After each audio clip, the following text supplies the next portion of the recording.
crime situations and stuff. Right, you're an idiot. So, this disguise, that you see a 3'6" bloke with arms the length of his body. No, but that's the funny thing, right? They sort of thought, it's a bit odd, you know, he's stocky, yet extremely flexible. Yeah, and hairy, because he only wore a white mask and a belt. And a distinctive jawline and stuff. And then, Right. apparently, like, he used to sort of get to his... Nothing we say gets through, does it? You've decided you can picture this monkey going around solving crimes, and it's... telling you. Let him finish the story. Time's running out. So it sort of get to its crime by, like, swinging from the trees and stuff. Of course it would, right? yeah. Well, people just thought, it's a normal fella. Of course.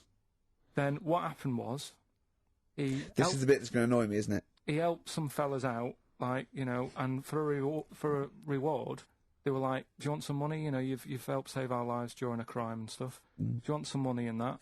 And he just went straight for the shopping bags, got a couple of bananas and apples, right? And as he was bent down, looking into the bag, getting the bananas and apples, they pulled his mask off. Little monkey. So he wasn't allowed to work for the police anymore? It ended there. Sure. Weird, isn't it? An honest mistake by The Bravery on XFM 104.9. I'm Ricky Gervais, with me Stephen Merchant and Carl Pilkington, our producer. Right. In inverted commas, heat put. Yeah. They know. How are you doing, alright, Carl? Yeah, didn't they also write something about me, bald round head? Yes, perfectly round little bald man head, they said, so... Because you need to know that when you listen to the radio on that. Really matters what my hair's doing. Your hair, have you given it a little polish? Because you look like a cue ball at the moment, and you've had a shave in it. I've never seen such a round head. It actually looks like a plate with ears. Yeah, well, for those that have never seen Carl, I actually, if you remember, I think he looks a little bit like, Mr. Spoon from Button Moon. He does! If you've ever seen that show, that's... And also he looks like, you know when they say, they find with a little 4-foot human, and it's actually 500,000 years old, and they give it a name, and it's the first, you know, Australopithecus into, he looks like one of them as well. Perfectly round little, he's the missing link, he looks half human, half monkey. Because he's got a slight slouch as well. So Yeah, it's I know, like yeah. those pictures where you see it going from an ape to a man. I He's know. one of those sort of in the middle. Yeah, and of course his monkey hands, his hairy little wrist to those those skinny little things that you can get oranges out of holes with. And it's unbelievable. Why are you so all shaved and polished and everything? Got a wedding. What? Got to go to a wedding today, so, thought I'd, you know, clean myself up a bit. Yeah. Shouldn't you be wearing a suit or something? No, I'll go home and put something on. Oh, okay. But, yeah, Suzanne, said, you know, make an effort. Sort of had a shave and that, and then I came out of the bathroom, she said, oh, your head looks a bit sort of eggish. She's right. She always worries about when I have a shave, because I just, you know That's what I your mean? girlfriend, Carl. I know. Saying that. Just think, so don't worry about Heat saying it.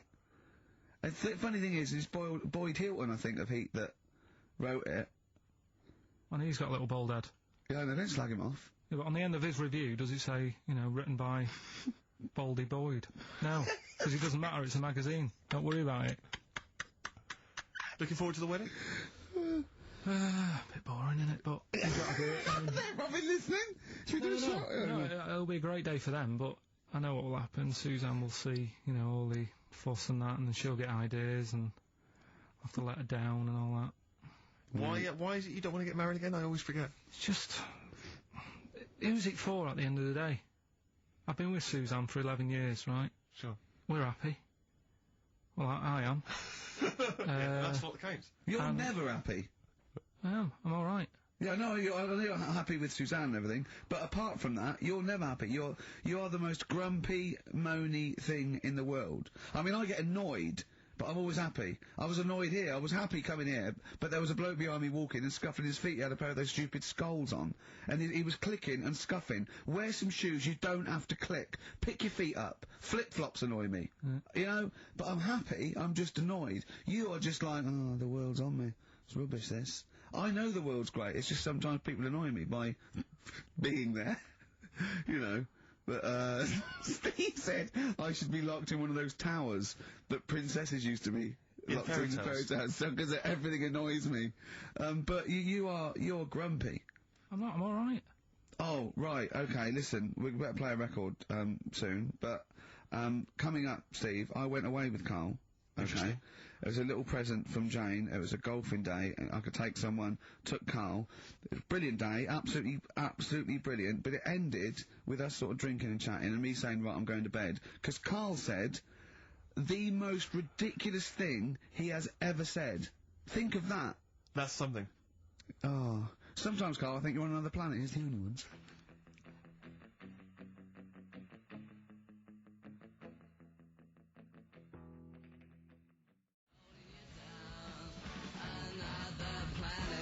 Another Girl, Another Planet by The Only Ones. What a song. Amazing. One of my favourite intros ever. Dr. Fox will disagree with me. His favourite ever was, I think, Money for Nothing, if I remember correctly. Interesting. Yeah, Great, yeah. another great tune. Yeah, another great show. I'm not knocking him. If you'd like to let us know what your favourite intro of all time. That number again is over. Right. Well, we got so much to get through with this sorry, show. let me just get this. I don't quite understand. You were given a gift, and the gift was a golfing day of golf. And yeah, for my Christmas present, part of my Christmas present from Jane, a night away, 2 rooms, 2 rounds of golf, dinner for 2, right? But not with her, I noticed. Well, she doesn't play. No, she knew. No, it was a present. It was playing golf. It was a golfing day. She doesn't play golf, so I had to choose someone to take away. It's all right. It wasn't a romantic meal. No, but that was my immediate thought. I was... yeah, me and Carl just getting in there in the jacuzzi together. It just sounds like an excuse for Jane to have a day off from you. But you don't play golf, Jane. I know. Go. Yeah. Enjoy yourself. A bowling ball with my name on it. So chose Carl, obviously. We went. It was a great day, wasn't it? Brilliant round of golf, absolutely brilliant. Such a beautiful place in Stoke Poges, like a really posh place. And are you a good golf player? Well, we'll get to that. Oh, okay. Well, he bought the shoes especially for it. Oh, brilliant. I'd love to see him in those little shoes. I know, and they were no good because they were metal spikes. We had to change them. He was annoyed straight away. He spent over £22 on these golf shoes. We hired a buggy that was brilliant fun. I was bombing along, wasn't I? I don't drive, but it was great on that buggy. Well, you've been on a buggy with me, and you were a bit scared. Yeah. What? I nearly killed us once. I was just taking banks and things, but you don't see sort of bunkers, and he'd scream and go, "Stop!" And he'd put his foot down the brake, and then I reversed. At one point he sort of did a handbrake turn next to the lake, and then we had to reverse, right? And you just flick a switch and put your foot down. He did that without looking. I looked behind, there's a big oak tree there. He screams, "Watch the tree!" Right? So Dukes of Hazzard. And I kept jumping in and leaving him behind because I had to go to my ball. Because anyway, so the first shot, I got on my driver. I honestly did one of the best shots I've ever done. It went straight down. It was great. I thought, phew, got away with that because it's always the first one because it's a clubhouse and you want to look good. Yeah. So. He tees up, man. And I've been saying, buy some balls. He just got 6 balls. I was going, what if you lose me? I want these 6 balls, right? He tees up, right? Whacks it. It goes miles, like, right angles, straight into these, the woods, right? He turns around, he goes, go and buy some more balls. So I'm laughing, because it's, like, impolite to laugh, but he broke the ice for me, and I was falling around. And then his second shot, I go, you're off for 3 now. If you take another shot, he went, oh, right. So it's his third shot, he puts the ball down. He hits the ground before it and misses the ball altogether. And I was on my back, wasn't I? Unbelievable. Actually rolling about on his back. And we were terrible. I went round 107, he went round in like 119 or something. Sure. It was just rubbish. How long did it take? 5 hours. Of course. And there was no one around, luckily. But it was fantastic. So then we go and have our meal. What annoys me, I said, right, I'll go for a run. He went, I'll have a bath. I said, I'll see you at 7:45. At 7:55, I have to call him. He's not ready, so he's let me down there. I can't stand lateness or laziness. You hate lateness. Yeah, and he's let me down. Do you know his excuse? He fell asleep in the bath because there was no light bulb. There was no light bulb in the bathroom. So instantly he fell asleep. And he was late. No, do you know what I mean though, Steve? If you're sort of, like, nice and warm and what have you. I was tired anyway, I've been stressed out for 4.5 hours, right? My life flashed in front of me a few times in that buggy. So it's all sort of wears you down a bit. I thought, right, I've got a headache. You're going for your run. I'm going to have a bath.